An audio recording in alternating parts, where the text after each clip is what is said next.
Baik, Assalamualaikum warahmatullahi wabarakatuh. Nama saya Muhammad Iqbal, saya dari jurusan Sistem Informasi kelas SI 4201. Di sini saya akan menjelaskan studi kasus mata kuliah perancangan sistem informasi, yaitu mengenai bab 8 collaboration, diagram dan sequence diagram.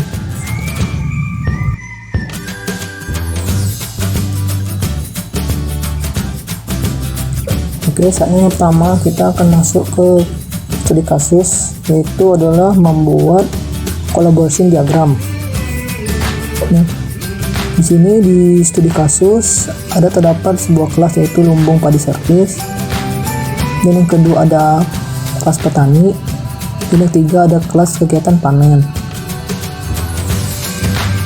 Nah, kita akan membuat collaboration diagram yaitu sesuai yang ada di kelas kegiatan panen ini. Jadi yang pertama itu kita memiliki sebuah objek, yaitu adalah lumbung desa Sukatani, terus lumbung desa Sukamaju, terus itu untuk petaninya ada Pak Bakri dan Pak Deng Baso. Terus Pak Bakri ini dia mempunyai lumbung, yaitu lumbung desa Sukamaju. Terus Pak Deng Baso dia memiliki lumbung, yaitu lumbung desa Sukatani. Oke, di sini adalah gambar collaboration diagramnya. Jadi kita mengikuti sesuai yang ada di studi kasusnya. Yang dimana yang pertama Pak Bakri melakukan panen. Oke, yang pertama Pak Bakri melakukan panen. Selanjutnya si Pak Bakri ini dia akan melakukan simpan panen di lumbung. Oke. Tuh, dia akan melakukan simpan panen di lumbung sebanyak 10. Nah, lumbungnya tuh bukan lumbung yang di lumbung Sukatani, tapi lumbung padi ini. Terus selanjutnya yang tahap ketiga yaitu si Pak Bakri yaitu melakukan simpan panen di lumbung yang lumbung Sukatani. Yang si kasus itu udah simpan panen lumbung di lumbung desa Sukatani.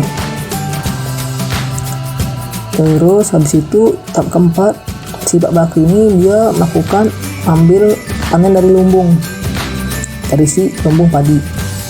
Nah, dan sini studi kasusnya itu ada Pak Bakri mengambil panen dari lumbung yang 10. Selanjutnya masuk ke Pak Deng Bosu. Oke, di Pak Deng Bosu yang pertama tuh dia melakukan panen, sama sesuai di studi kasusnya. Deng Bosu melakukan panen. Selanjutnya Pak Deng Bosu dia melakukan simpan panen di lumbung 90. Oke, dia melakukan simpan panen di lumbung 90, tapi lumbung yang simpan itu bukan lumbung ke lumbung Sukamaju, tapi lumbung padi.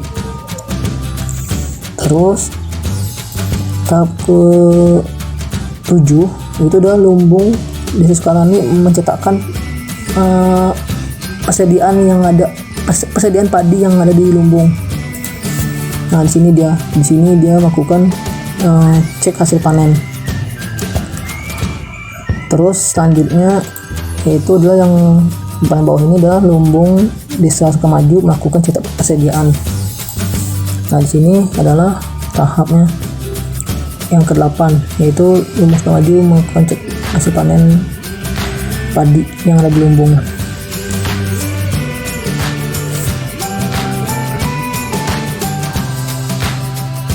Nah, baik, selanjutnya kita masuk ke kasus yang kedua, yaitu membuat sequence diagram.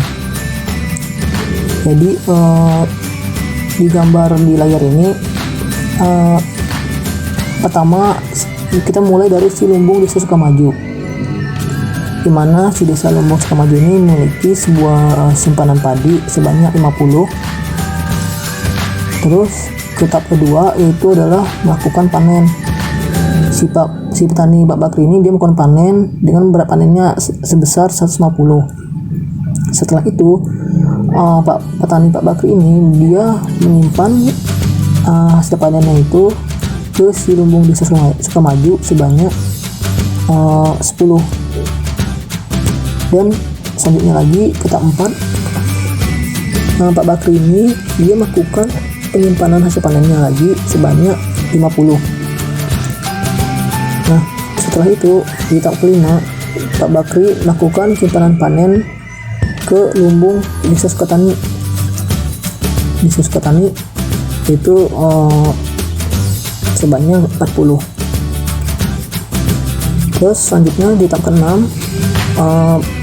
Pak Bakri dia mengambil hasil panen padi yang ada di lumbung itu sebanyak 10.